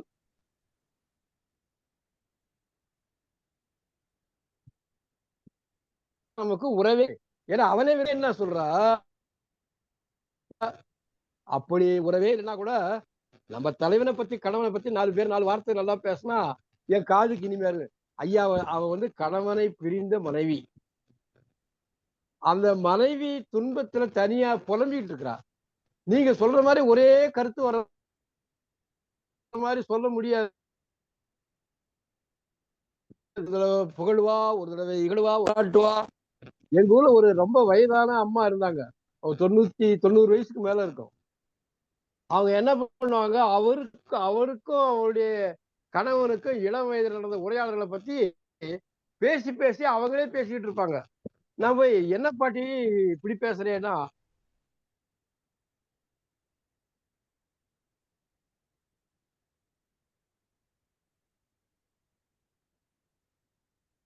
அதாவது இறந்து 50 ஆண்டுகள் கழித்து கூட இவங்க புலம்பிட்டு இருக்கிறாங்கன்னா,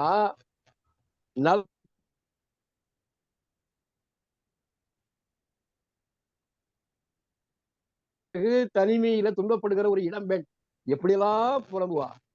நீங்க நினைக்கிற மாதிரி உடன்பாடாவே இந்த குரல் 94வது குரலுக்கும் 98வது குரலுக்கும் முரண்பாடுதான் இருக்கும். அப்படிதான் புலம்புவாகும். அது உண்மைதான். ஒரு இங்க வந்து அவனை திட்டுறா, இங்க வந்து பாராட்டுற.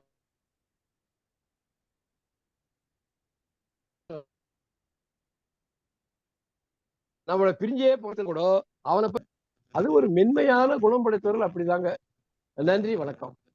நன்றி பேராசிரியரே, ஒரு நிமிஷம். சொல்லுங்க. மேனாள் பொதுச்செயலாளர் வந்து 2 குறளுக்கும் வித்தியாசத்தை விலைக்கு சொல்லிட்டாங்க. நான் பொதுவா ஒண்ணே ஒண்ணு சொல்ல 2 குறளும் ஒண்ணு போல எழுதவே மாட்டார் திருவள்ளுவர். என்ன அப்படி எழுதிட்டால் கூறியது கூறல் என்னும் ஒரு குற்றத்திற்கு ஆட்படுவார். அதனால இந்த 2 குறள்லையும் அவர் சொன்ன 2 குறளும் வேறுபாடு மேனாள் பொதுச்செயலாளர் சொல்லிட்டாங்க. அதான் நுட்பமான வேறுபாடு இருக்கும் அப்படிங்கிறத மட்டும் பதிவு செய்து வாய்ப்புக்கு நன்றி. நன்றி. நிறைவுக்கு நோட்டம் போடலாமா? ஓகே. நிறைவாக நல்லாசிரியர் ஐயா தி.க. நாகராஜன் ஐயா. மாமன்றத்தை மகிழ்வோடு வணங்குகின்றேன். புதுமனையோடு புதுமனை புகுந்தேன், என் வளர்ப்பு நாய் ஆட்டியது வாளை, எனக்கல்ல என் புது மனைவிக்கு, ஆட்டத்தின் அர்த்தம் புரிந்தது மனைவி முன் நான் தலையாட்டும் போது என்று ஒரு கவிஞர் எழுதுறார். பாமரனுக்கோர் பாட்டு புதையல்ன்றதுல பக்கம் 85ல அந்த கவிஞர் சொல்ல நினைக்கிறது, நம்மை பொறுத்தளவுல வாழ்க்கையில வந்து எல்லா காலத்திலையும் வெற்றி பெற்றவள் பெண் தான். யார் ஒருவர் முன்னமே குறிப்பிட்ட, யார் ஒருவர் மனைவியிடத்திலே தோற்கிறாரோ அவர்தான் வெற்றி பெற்ற ஆண் என்று. ஆகையினால இன்றைக்கு பார்த்தால் ரொம்ப ஆச்சரியம். 1191 1200 வரையும் தூது இருக்குது. அப்புறம் தோழியின் இடத்துல தலைவி கூறுவது இருக்கிறது, தலைவி நெஞ்சுக்கு சொல்லுவது இருக்கிறது. இப்படி 3ஆக பகுத்து பார்க்கிறோம் இந்த 10 குறள்களையும். ரொம்ப ஆச்சரியம். கற்புடைய மகளிரால் மதிக்கப்படும் தோழியே என்று வேற அழைக்கிறார். அப்போ தோழியையும் சேர்த்தே கற்புக்கு ஒரு முக்கியத்துவம் தருகிற ஒரு அதிகாரமாக இதை பார்க்கிறோம். ஆகையினால ரவீந்திர பாரதி ஐயாவையும் சிவசுப்பிரமணிய ஐயாவும் உடன்படுகிறேன். இங்க வந்து காதல் வந்து உண்மையிலேயே பாரதி சொன்னதுதான். மகாகவி பாரதி சொன்னார்னு முன்னமே குறிப்பிட்டோம். கணவனாக ஆகிய பின்னும் காதலிக்கலாம், மனைவி ஆகிய பின்னும் காதலிக்கலாம். அப்போ களவு வாழ்க்கையிலேருந்து கற்பியலுக்கு வந்ததுக்கு பின்பு இங்கே காதல் தான் சிறப்பான காதல். அதே நேரத்துல தலைமகன் தூது வருகிற பொழுது காணாது தலைவி புலம்புவதாகவும் பார்க்கிறோம். 2 துயரத்தை சொல்றார். ஒன்று பிரிவு துயரம், காதல் துயரம் என்று 2ஐ குறிப்பிடுகிறார். 1198வது திருக்குறள் ரொம்ப முத்தாய்ப்பான திருக்குறள். அதே நேரத்துல தான் தூதுவிட கருதிய தலைவி உண்மையாவே இப்படி எல்லாம் ரொம்ப மகிழ்ச்சியை வந்து கடலா சொல்றது வழக்கம். ஆனா வள்ளுவர் துயரத்தையே கடலாக சொன்னது இந்த திருக்குறள்ல ரொம்ப ஆச்சரியம். அதை விட வாழியேன்னு வாழ்த்துறா நெஞ்ச. ரொம்ப அற்புதமான ஒரு அதிகாரம். முற்றோதலும் சரி வெற்றி தான். அதே நேரத்துல சகோதரி உரையும் ரொம்ப நேர்த்தியான உரை. இப்படி சொல்லலாம். வந்து சாத்தூரார் சொன்னது போல ஒரு தண்டை வந்து பார்க்கிற நினைவு வருது. வேந்தம்பட்டியில படிக்கிற பொழுது குளத்துல இருந்து தண்ணி கொண்டு போவாங்க, ஊருணி. அந்த ஊருணியில இருந்து தண்ணி கொண்டு போகும்போது சிவகங்கை மாவட்டத்துக்கே உள்ள சிறப்பு, ஒரு நீள தண்டு இருக்கும், 2 பக்கமும் தகர கோளை இருக்கும், அதுல தண்ணி சமமா கொண்டு போகணும். ரொம்ப ஆச்சரியமா இருக்கும். தண்ணி இந்த காலத்திலையும் எடுத்துக்கிட்டு போற முறையை வந்து அங்க பார்க்க முடியுது. அதே மாதிரி பழனிக்கு பாத யாத்திரை போகிற பொழுது அப்படியே காவடிய தோல்ல வச்சு தோல்ல வச்சு குன்றக்குடியிலேருந்து இறங்கி வருவாங்க. அதே மாதிரி போற வழி நெடுகளும் பார்த்தா அந்த காவடி அவர்கள் சுமந்து செல்லுகிற பார்வை, பழைய நினைவுகளை எல்லாம் இந்த அதிகாரம் எனக்கு தந்தது. எல்லா குழுவினருடைய எல்லா பதிவுகளுக்கும் முதற்கண் பாராட்டுகள். சகோதரி பாடிய பாடல் ரொம்ப புதுமையா இருந்தது. அரசியல் சகோதரி பழைய பாடலை அச்சு பெசகாம அச்சர சுத்தமா பாடினாங்க. பாராட்டுகள். அத மறுபடியும் வலையொலியில் அந்த பாட்டை போட்டு கேட்கணும் சகோதரி. வாழ்த்துக்கள். நீண்ட நாள் கழித்துன்னு சொன்னார் கருமுருகன் ஐயா உங்களை. ஆகையினால இசைவாக இருந்தது, மகிழ்வாக இருந்தது. ஒன்றை மட்டும் நினைவுபடுத்த ஆசைப்படுறேன். ஒரு வானம் பார்த்த பூமி உங்களுடைய பகுதிகளில் மிக அதிகம். நீங்க உங்களுடைய மண் அமைப்புகளை பார்த்தா தென்னக பகுதி மக்கள் உண்மையிலேயே மழையை எதிர்பார்த்திருக்கிற ஒரு வானம் சாதாரணம் இல்லை. பிரிவு துயரத்துல பிரிவாற்றாமையில இருக்கிற மக்கள் ரொம்ப அத ரேவதி சகோதரி அழுத்தமா சொன்னாங்க. ஆண் வர்க்கமே இந்த அதிகாரத்தை எல்லோருக்கும் கொண்டு செலுத்துங்கள் என்று சொன்னதுல புலம்பல் இருந்தது. அதே நேரத்துல உண்மையிலேயே நல்ல வேண்டுகோள். ரேவதி சகோதரி பாராட்டுகிறேன். அது உண்மையும் கூட. கைவிடப்பட்ட அபலை பெண்களுடைய நிலை கைவிட்டுறாங்கன்றது இல்லை. சகோதரர் சொன்ன மாதிரி பொருளீட்ட பிரிவதாக கூட இருக்கலாம் இல்லையா? அதே நேரத்துல பாசறையில கணவனுக்கு இடம் இல்லையே. இப்போ போர்வயிர் பிரிகிற பொழுது பாசறை பகுதியில போவதற்கு இடம் இல்லை. ஆகையினால ராமனை பார்க்கிறோம். நின்னிற் சுடுமோ இப்பெருங்காடுன்னு கேட்கிறாவ சீதை. ஆனால் ஆச்சரியம், சீதை பிரிந்து இலங்கையில அவ இருக்கிற பொழுது ராமன் பட்ட துயரம் சாதாரண ஒரு மனிதனாக கம்பன் காட்டுகிறான். அங்கேதான் வெற்றி பெற்று இருக்கிறான் கம்பன். மறுபடியும் வடவருடைய இயற்கைப்படி ராமனை ராமபிரான் என்று ஏற்றுவது ஒரு புறம் இருந்தாலும் கூட மனிதரில் அவன் தெய்வமாக கருதப்படலாம். இருந்தாலும் இந்த அதிகாரம் ரொம்ப நேர்த்தியாகவே கொண்டு செல்கிறது. ரொம்ப என்னுடைய உள்ளத்தை தொட்டது. தலைவி ஆற்றி கிடக்கிறார். அந்த மாதிரி ஆற்றி இருக்கிற தலைவியே என்று தோழி அழைப்பது குறளின் 1195 பார்த்தால் ரொம்ப நேர்த்தியா சரியான ஒரு தோழியா இருக்கிறார். ரொம்ப ஒரு நல்ல நாடக அரங்கேற்றமா இருக்குது. செங்கை ஆக்கியினுடைய பாஷையில சொன்னா இந்த நாடக அரங்கேற்றம் ரொம்ப வரவேற்புக்குரிய நாடக அரங்கேற்றமாக இருக்கிறது. ரவீந்திர பாரதி ஐயா ஆச்சரியம் பிரிவு துயரத்தை ஒரு துறவியை போல் சொல்லுகிறார். இன்றைக்கு அவருடைய உரையில நான் வேறுபட்ட ஒரு ஞானத்தை பார்க்கிறேன், கோணத்தை பார்க்கிறேன். பாராட்டுகள். கருமுருகன் ஐயா சொல்லும் பொழுது அயலவருக்கு இப்ப சிலபஸ் வைக்கிறோம், அவங்க தமிழ்துறை தொடங்க இருக்கிறாங்க, அவர்களிடத்திலேயும் நாங்கள் பொது உடைமையை புகுத்தி இருக்கிறோம். இன்னைக்கு நான் மறுபடியும் வலையொலி கேட்கிற பொழுது அதான் நினைச்சேன். அப்போ அயல் நாட்டிலேயும் போய் ஒரு கொள்கையை விடாமல் இருப்பது போலத்தான் அது. கொளுத்த கொண்டது விடாமை தான். அந்த கற்பினுடைய திறமே கூடாது. அது ஆடவருக்கும் இருக்கத்தான் செய்யும். கொள்கை மாந்தர் மூவாவினுடைய படைப்புகள் எல்லாமே எல்லா பாத்திரங்களும் all are the established character என்று சொல்லுவார்கள். ஆங்கிலத்தில் சொல்லும் பொழுது சுஜாதா அவர்கள் சொல்றார், all are the established characters with divinity என்று குறிப்பிடுகிறார்.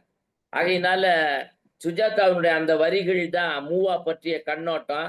ஆகையினால கொள்கை மாந்தர்கள் மலேயா மண்ணுக்கு போன பொழுது கூட பொது உடைமையை விடாமல் புகுத்தும்படியாக என்று கருமுருகன் ஐயா இன்றைக்கு சொன்ன அந்த அடைவை மன்றத்திற்கு நினைவூட்டி செய்கிறேன். நேற்றைய நிலை அது. பாதி கேட்டு பாதி கேட்காம இருந்ததுனால முழுக்க இன்றைக்கு வலையொலியை கேட்டேன். தொடர்வண்டியில் இருந்த பொழுது கூட தொடர வேண்டும் என்கிற சிந்தனை தருதுன்னா வெற்றி மன்றம். அது அப்படித்தான். மன்றத்தினுடைய கொள்கையும் மன்றத்தினுடைய கோட்பாடுகளும் வரவேற்புக்குரியது. இந்த அபலை பெண்களுக்காக நம் மன்றத்தின் சார்பிலாக நாம் நம்முடைய ஆழ்ந்த ஒரு ஒப்பீட்டையும் நம்முடைய ஆழ்ந்த ஒரு ஈடுபாட்டையும் அவரிடத்துல செலுத்த வேண்டும். அதற்காகத்தான் ஒரு குரலாக ரேவதி சகோதரி ஒலித்தார்கள். நேற்றைக்கு சுருக்கமா பேசினதுக்கு காரணமும் அதுதான். என்ன பாதி கேட்காம இருக்கக்கூடாது. முழுக்கும் இன்றைக்கு வலைவலியில கேட்ட பொழுது மீட்டுருவாக்கம் செய்து நெஞ்சம்.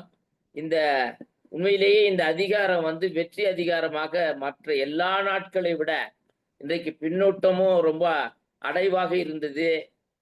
உரைப்பொழிவும் அமைவாக இருந்தது. நன்றியோடு விடைபெறுகின்றேன். நன்றி, வணக்கம். நன்றி கவிஞரே. செங்கை கிருஷ்ணன் கவிஞரே, நீங்க ஆன்மீக நேயர்களுக்கு எதுவும் சொல்ல விரும்புறீங்களா? கிருஷ்ணன் தோழர். வணக்கம். சொல்லுங்க. எதுவும் அதான் முதல்ல கேட்டேன். சொல்லுங்க கவிஞரே. மன்னிக்கணும், நான் கொஞ்சம் வெளியே போயிட்டேன், அதனால பொது தரணும். நான் எந்த நிகழ்வு பாதியில் கலந்துக்கினேன். ஆனால் அது ஒரு பெரிய எனக்கு இழப்பாக தான் இருந்தது. நம்ம பின்னூட்டங்களை எல்லாம் கேட்கத்தான் நான் ஓடி வந்தேன். இந்த நிகழ்வு ரொம்ப சிறப்பாக இருந்தது. அந்த முற்றோதல் செய்தவங்க அதை கேட்க முடியல, உரைப்பொழிவும் கேட்க முடியல. ஆனால் இருந்தாலும் இங்க பின்னோட்ட பிதாமகள்கள் பேசுகின்ற பொழுது அந்த உணர்வுகளை எல்லாம் என்னால் புரிந்து கொள்ள முடிகிறது.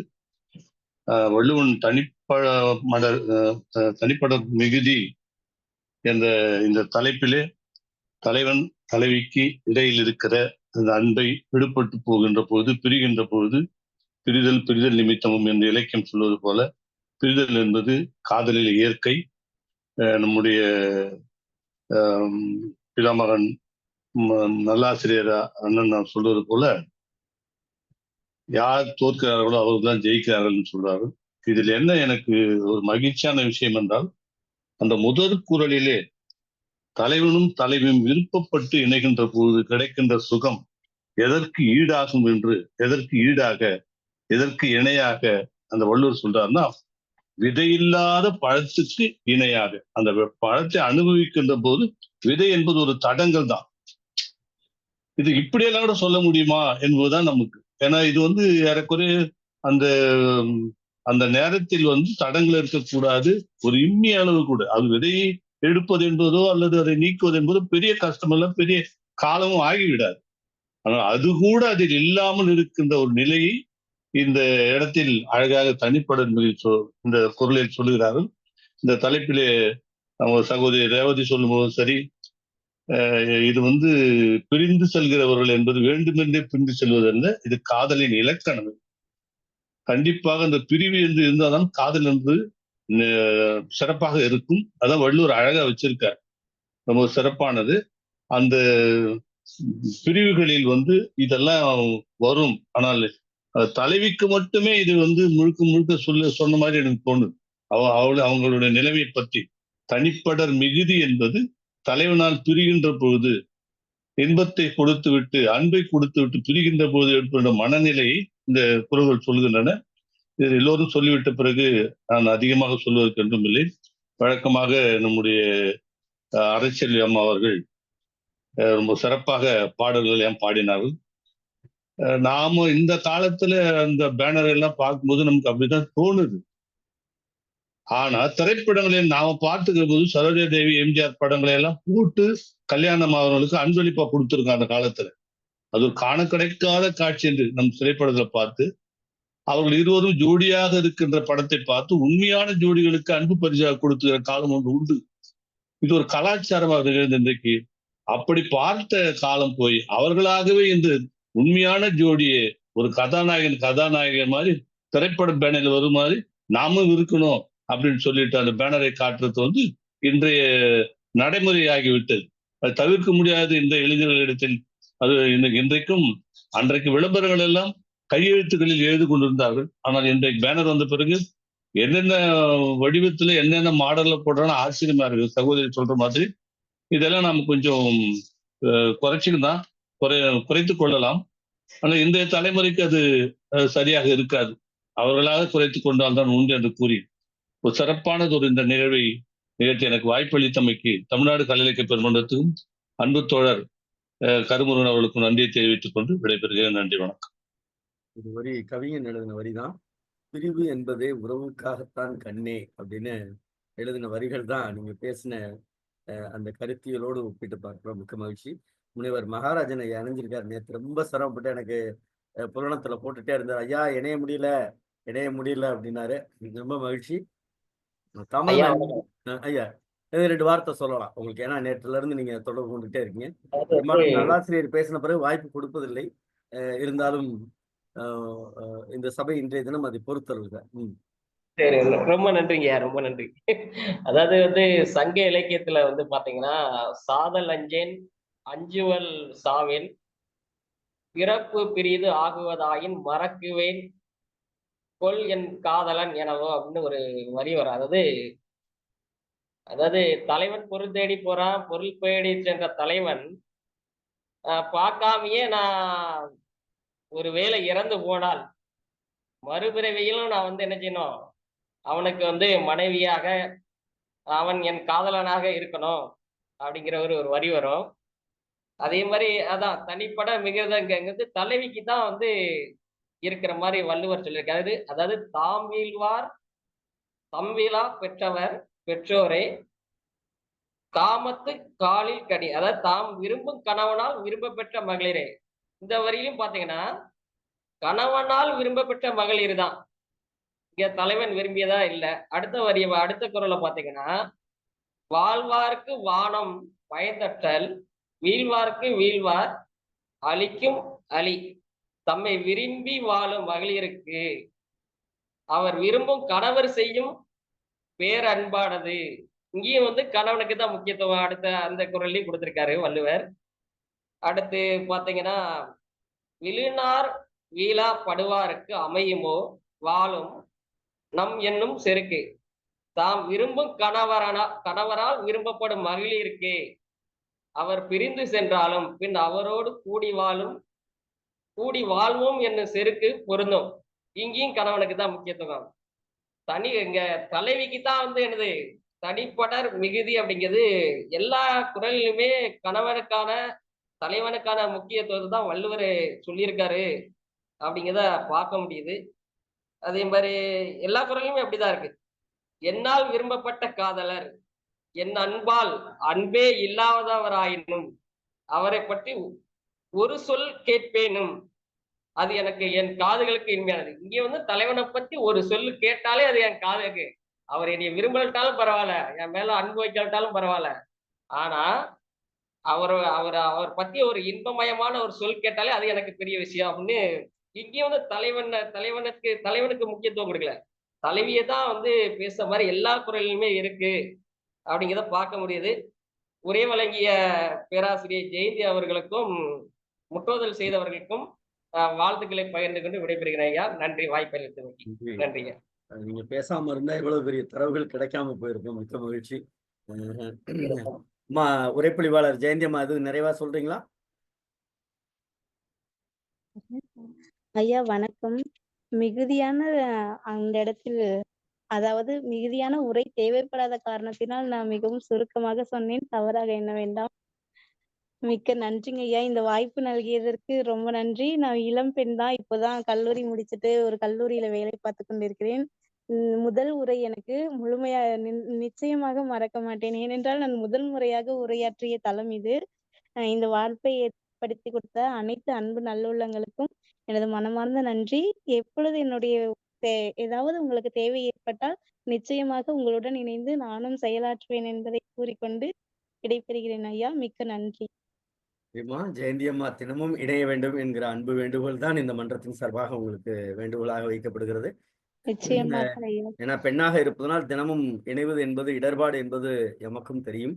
ஆனால் வாய்ப்பு கிடைக்கும் பொழுதெல்லாம் நீங்கள் இணைய வேண்டும் என்கிற செய்தி தான். நிறைவாக நம்முடைய தமிழ்நாடு கலை இலக்கிய பெருமன்றத்துடைய பொதுச் செயலாளர் தோழமைமிக்க மருத்துவர் தா. அரமையா அவர்கள். தோழர் அனைவருக்கும் வணக்கம். இன்னைக்கு ஒரு உலக நாடக நாள். அது அழகப்பா யூனிவர்சிட்டியில இன்னைக்கு மிக அருமையான ஒரு நிகழ்வை நமது கருமுருகன் ஐயா ஏற்பாடு பண்ணி புது இயக்குனர் அவருக்கெல்லாம் இந்த வாய்ப்பு ஒரு தகுதியான படம் எடுத்திருக்காரு. ஆனா அது பெரிய ரொம்ப பேருக்கு தெரியல. பராரி படம். அது நம்ம திருவண்ணாமலை மாவட்ட செயலாளர். ஒரு இன்றைக்குள்ள மொழி பிரச்சனை இல்ல ஜாதி பிரச்சனைக்கு பின்னாலும் ஒரு வர்க்கம் இருக்கிறது. வர்க்க உணர்வோடு நீங்க எல்லாம் ஒன்று சேர வேண்டும் என ஒரு படத்தை எடுத்து வச்சிருக்கிறார். அவரை மிகப்பெரிய கௌரவிக்கும் விதமாக அழகப்பா பல்கலைக்கழகமும் நம்ம தோழர் ஆனந்தகுமார் அவர்கள் காந்தி கிராம பல்கலைக்கழகத்திலையும் 2 இதுலயுமே துணைவேந்தர் வந்து கௌரவிச்சிருக்காங்க. அது ஒரு பெரிய நிகழ்வு. துணைவேந்தரே வந்து ஒரு இளம் இயக்குனரை பாராட்டி இது பண்ணது.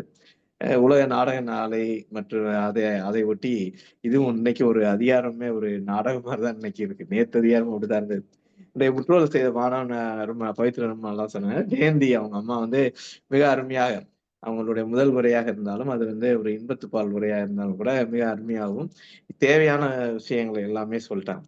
இந்த இதுல நமக்கு அந்த காளியில் கனி அப்படின்றது அப்பா அது வந்து ஒரு 2 பேரும் விரும்பக்கூடிய அன்பு வந்து விதையில்லாத கனி போன்றது. ஒருத்தர் விரும்பினா எப்படி இருக்கும்? அது விதையுள்ள கனி போன்றது. அப்ப விதையுள்ள கனி நீங்க முன்னாடி வந்து நம்ம மாதுளம்பழமே கொட்டை உள்ள மாதுளம்பழமெல்லாம் இருக்கும். அது சாப்பிடுறது பயங்கர எரிச்சல் உண்டு பண்ணிடும். அதே போல சீத்தாப்பழம் சாப்பிட்டோம்னாலும் அந்த மாதிரிதான். சீத்தாப்பழம் சாப்பிடுறது டேஸ்ட் நல்லா இருக்கும். ஆனா அது வந்து பொறுமையா சாப்பிட்டுக்கிட்டே இருக்கணும்.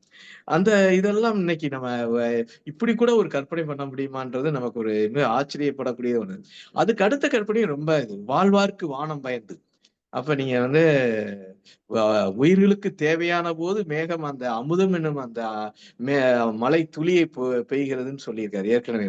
அப்ப அது போன்றது அந்த காதலன் கொடுக்கக்கூடிய அந்த அன்பு அப்படின்றது அதுவுமே ரொம்ப அப்ப சரி ஒருவேளை கொடுக்காட்டு என்ன ஆகும்? பஞ்சம் வந்துடும், வறண்டு போயிடும். அப்ப துறவரம் வாழ்ந்தவங்க கூட சரியா வாழ முடியாதுன்னு சொன்னப்ப இவ எங்க இந்த மாத்திரம். அப்ப இந்த மலை போன்ற அன்பை கொடுக்கக்கூடியவன் வேகம் போன்றவன் அவன் என்று சொல்றது. பிறகு இன்னொரு வாழ்க்கை நம்ம வாழினம் என்னும் செருக்கு அப்படின்றது. நீங்க ஒருத்தர் வாழா வெட்டியா இருக்கான்பாங்க. ஏன் அவளை அப்படி சொல்லணும்? ஒரு கணவனோட கோவிச்சுட்டு வீட்டுக்கு வந்துட்டா.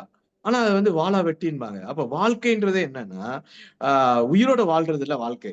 கணவனோடு சேர்ந்து வாழ்றதா வாழ்க்கைன்றதா இன்னைக்குள்ள பண்பாட்டு நம்மளுடைய பண்பாட்டின் அடிப்படையில.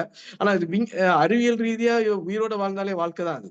ஆனால் அவள் நிறைவான வாழ்க்கைன்றது என்னன்னா தன்னுடைய காதலனோடு இல்ல கணவனோடு வாழ்றதான் வாழ்வு. பிறகு அந்த காவடி கம்பு எனக்கு மட்டும் இப்படி பண்ணிட்டானே அந்த அன்புன்றது 2 பக்கம் இருக்கணும், காதல்ன்றது 2 பக்கம் இருக்கணும், ஒரு பக்கம் மட்டும் வச்சிருக்கிறது சரியா அப்படின்றது. பிறகு அவன் அன்பு செலுத்துறவன் அன்பு செலுத்தல, அவன் இன்னும் என்ன நன்மை செஞ்சிட போறான்னு வஞ்சாலும் அடுத்தது கேக்குறா அவனை பத்தி பேசினாலே எனக்கு இனிமையா இருக்கேன்னு சொல்றான்.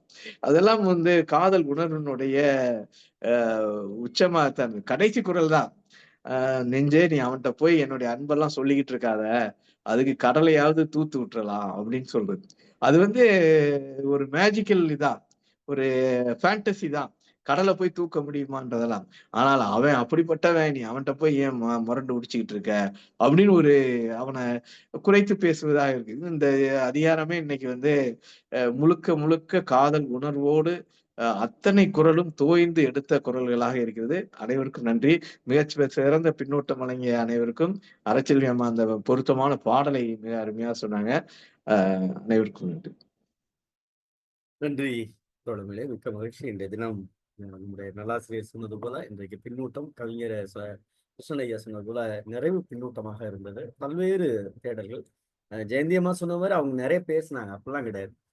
அவன் ஜெயந்தியம்மா தினமும் வந்தீங்கன்னா தெரியும். இந்த பின்னூட்டம் என்பது மிகப்பெரிய ஒரு களம், இந்த நிகழ்ச்சியினுடைய ஒரு அடித்தளமாக இருக்கக்கூடியது. அந்த அடிப்படையில இந்த தினமும் சிறப்பாக அமையப்பெற்றது. மிக்க மகிழ்ச்சி. தோழர்கள் அனைவருக்கும் வாழ்த்துக்களை சொல்லி நாளைய தினம் இரவு 8 மணிக்கு தமிழ்நாடு கலை இலக்கிய பெருமன்றத்துடைய நாளும் ஒரு அதிகாரம் என்கிற தலைப்பின் கீழ் இணைவோம். அறிவிப்புகள் நாளைய தினம் உங்களுக்கு இணைய வாயிலாக புலனத்தில் அறிவிப்பு செய்யப்படும் என்கிற செய்தியோடு நிறைவு செய்கிறோம். நன்றியும் வாழ்த்துக்கள். நன்றி தோழர், நன்றி.